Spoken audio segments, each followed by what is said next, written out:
El tercer secreto de Fátima. La tercera parte del secreto de Fátima fue revelado el 13 de julio de 1917 a los 3 pastorcillos en la cueva de Iria Fátima y transcrito por Sor Lucía el 3 de enero de 1944. Fue hecho público por el secretario de Estado, Cardenal Ángelo Sodano, el 13 de mayo de 2000. Texto original. Escribo en obediencia a vos, Dios mío, que lo ordenáis por medio de su excelencia reverendísima, el señor obispo de Leiria, y de la Santísima Madre vuestra y mía. Después de las 2 partes que ya he expuesto, hemos visto al lado izquierdo de Nuestra Señora, un poco más en lo alto, a un ángel con una espada de fuego en la mano izquierda. Centelleando, emitía llamas que parecía iban a incendiar el mundo, pero se apagaban al contacto con el esplendor que Nuestra Señora irradiaba con su mano derecha dirigida hacia él. El ángel, señalando la tierra con su mano derecha, dijo con fuerte voz: «Penitencia, penitencia, penitencia». Y vimos en una inmensa luz que es Dios, algo semejante a como se ven las personas en un espejo cuando pasan ante él. A un obispo vestido de blanco, hemos tenido el presentimiento de que fuera el Santo Padre.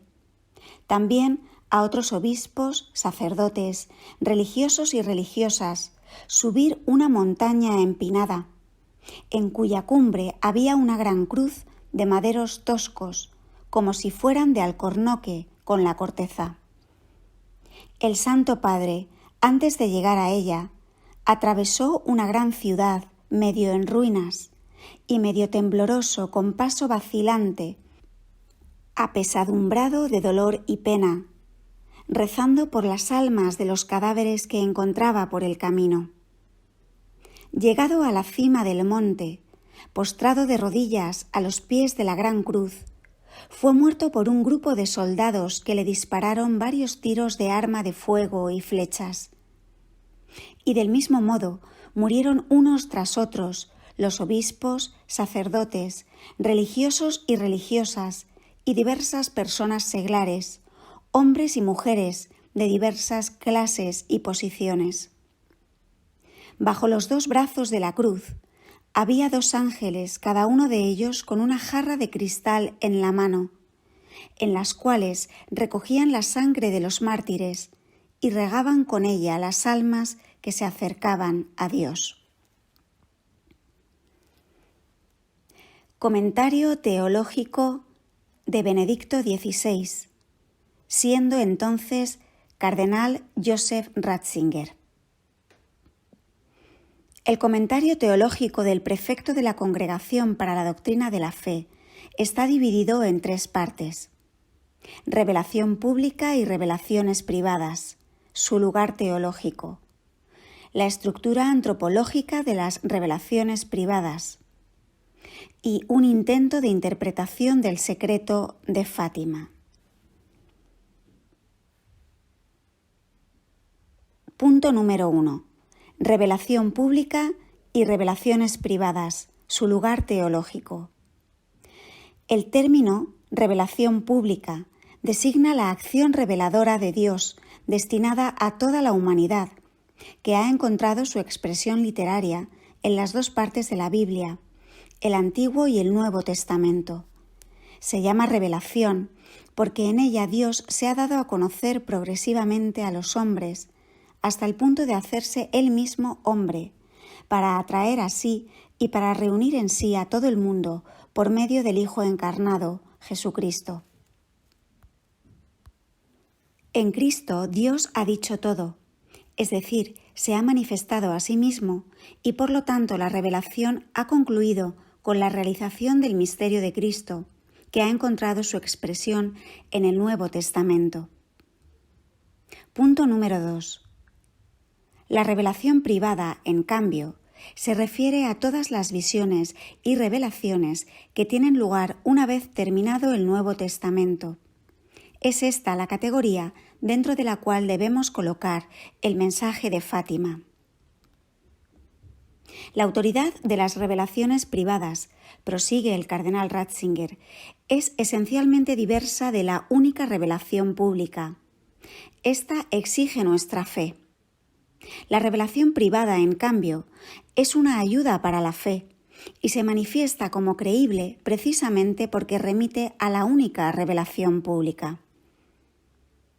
Citando al teólogo flamenco E. Danis, el prefecto para la fe afirma que la aprobación eclesiástica de una revelación privada contiene 3 elementos. El mensaje en cuestión no contiene nada que vaya contra la fe y las buenas costumbres. Es lícito hacerlo público y los fieles están autorizados a darle en forma prudente su adhesión. Un mensaje así puede ser una ayuda válida para comprender y vivir mejor el Evangelio en el momento presente. Por esto no se debe descartar. Es una ayuda que se ofrece, pero no es obligatorio hacer uso de la misma. El cardenal Ratzinger subraya también que la profecía en el sentido de la Biblia no quiere decir predecir el futuro, sino explicar la voluntad de Dios para el presente, lo cual muestra el recto camino hacia el futuro.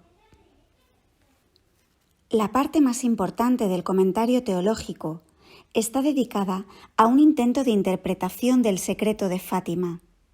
Del mismo modo que la palabra clave de la primera y la segunda parte del secreto es la de salvar almas, la palabra clave de este secreto es el triple grito: penitencia, penitencia, penitencia.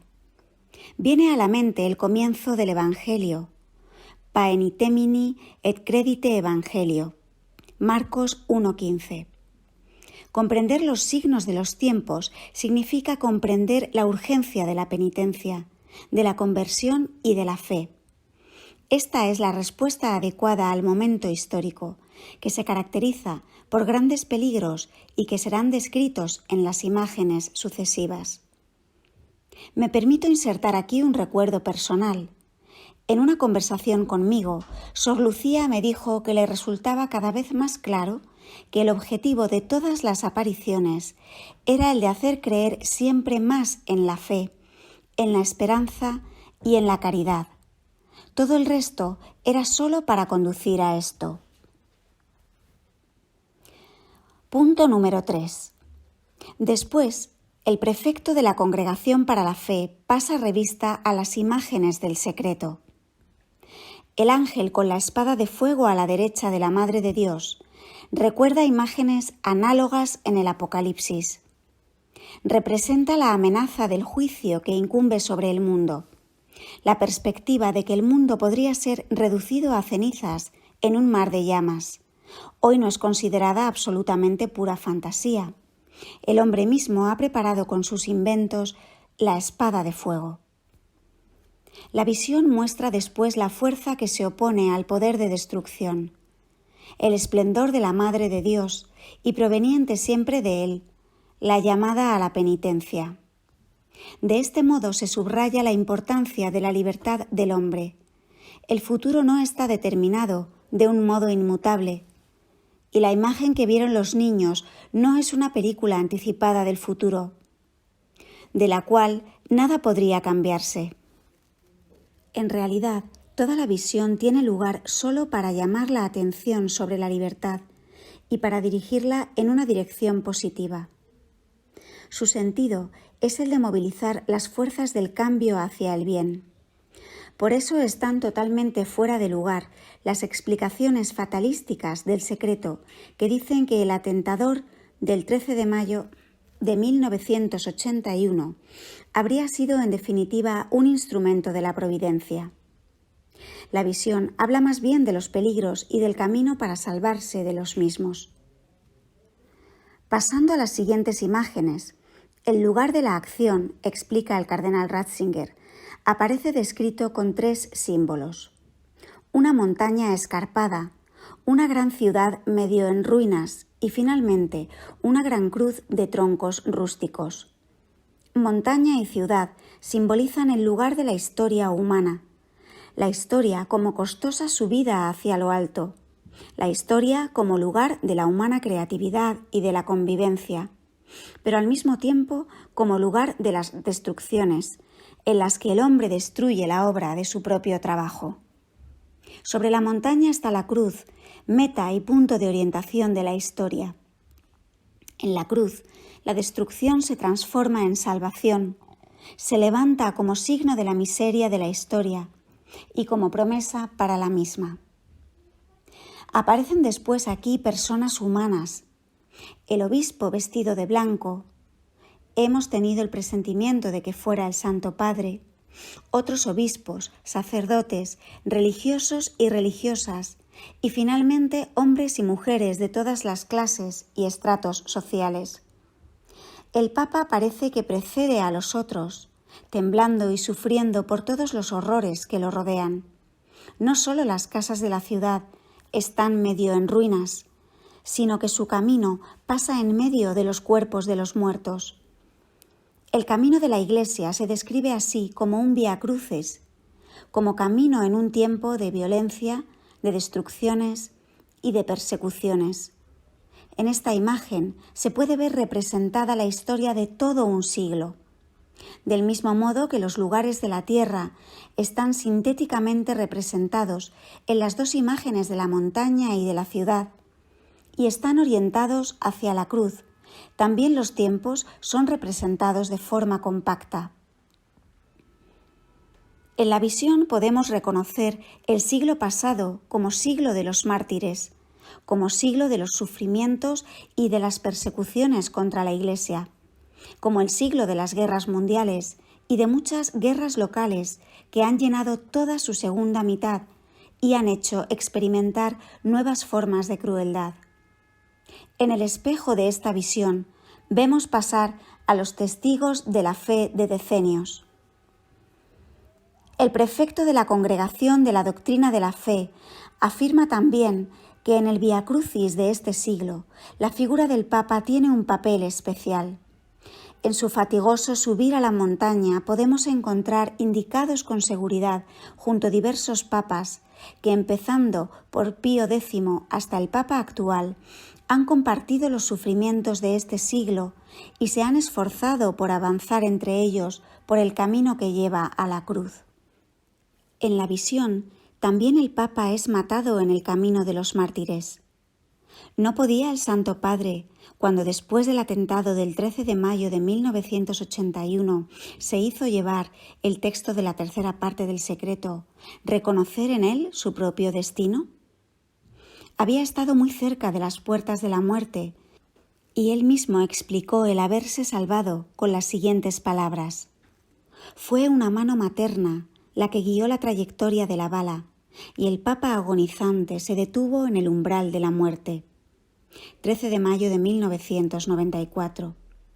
Que una mano materna haya desviado la bala mortal muestra solo una vez más que no existe un destino inmutable, que la fe y la oración son poderosas, que pueden influir en la historia y que al final la oración es más fuerte que las balas, la fe más potente que las divisiones. La conclusión del secreto, prosigue el cardenal Ratzinger, recuerda imágenes que Lucía puede haber visto en libros piadosos y cuyo contenido deriva de antiguas intuiciones de fe. Es una visión consoladora que quiere hacer maleable por el poder salvador de Dios una historia de sangre y lágrimas. Los ángeles recogen bajo los brazos de la cruz la sangre de los mártires y riegan con ella las almas que se acercan a Dios. La sangre de Cristo y la sangre de los mártires están aquí consideradas juntas. La sangre de los mártires fluye de los brazos de la cruz. Su martirio se lleva a cabo de manera solidaria con la pasión de Cristo y se convierte en una sola cosa con ella. La visión de la tercera parte del secreto, tan angustiosa en su comienzo, se concluye pues con una imagen de esperanza. Ningún sufrimiento es vano, Y precisamente una iglesia sufriente, una iglesia de mártires, se convierte en señal orientadora para la búsqueda de Dios por parte del hombre. Del sufrimiento de los testigos deriva una fuerza de purificación y de renovación, porque es actualización del sufrimiento mismo de Cristo y transmite en el presente su eficacia salvífica. ¿Qué significa en su conjunto, en sus tres partes, el secreto de Fátima? Se pregunta por último el cardenal Ratzinger. Ante todo debemos afirmar con el cardenal Sodano: los acontecimientos a los que se refiere la tercera parte del secreto de Fátima parecen pertenecer ya al pasado. En la medida en que se refiere a acontecimientos concretos que ya pertenecen al pasado, quien había esperado impresionantes revelaciones apocalípticas sobre el fin del mundo o sobre el curso futuro de la historia, se desilusionará.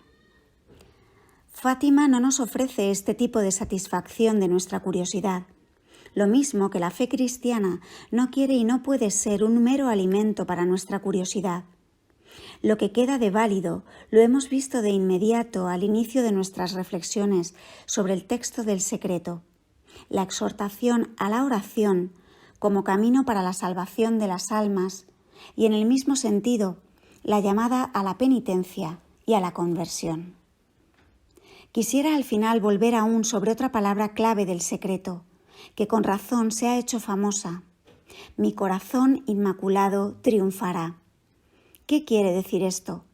Que el corazón abierto a Dios, purificado por la contemplación de Dios, es más fuerte que los fusiles y que cualquier tipo de arma. El fiat de María, la palabra de su corazón, ha cambiado la historia del mundo, porque ella ha introducido en el mundo al Salvador, porque gracias a este sí, Dios pudo hacerse hombre en nuestro mundo, y así permanece ahora y para siempre. El maligno tiene poder en este mundo. Lo vemos y lo experimentamos continuamente. Él tiene poder porque nuestra libertad se deja alejar continuamente de Dios. Pero desde que Dios mismo tiene corazón humano y de ese modo ha dirigido la libertad del hombre hacia el bien, hacia Dios, la libertad hacia el mal ya no tiene la última palabra. Desde aquel momento cobran todo su valor las palabras de Jesús: padeceréis tribulaciones en el mundo, pero tened confianza, yo he vencido al mundo. Juan 16:33. El mensaje de Fátima nos invita a confiar en esta promesa.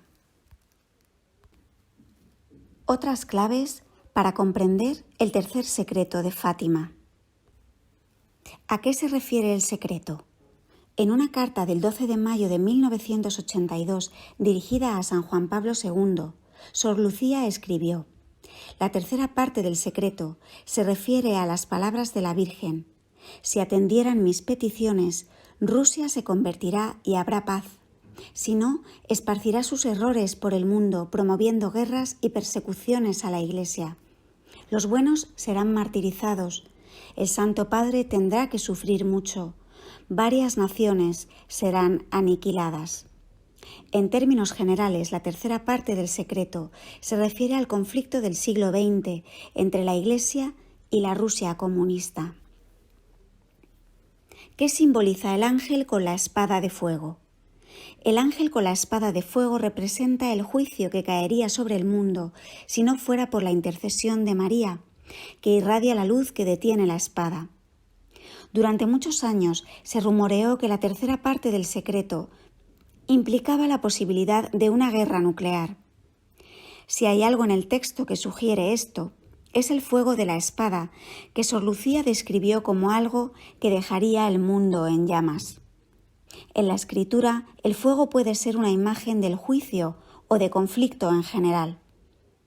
Durante la consagración del mundo al corazón inmaculado de María, en 1984, la segunda de las peticiones de San Juan Pablo II fue la siguiente: de la incalculable autodestrucción, de todo tipo de guerra, líbranos.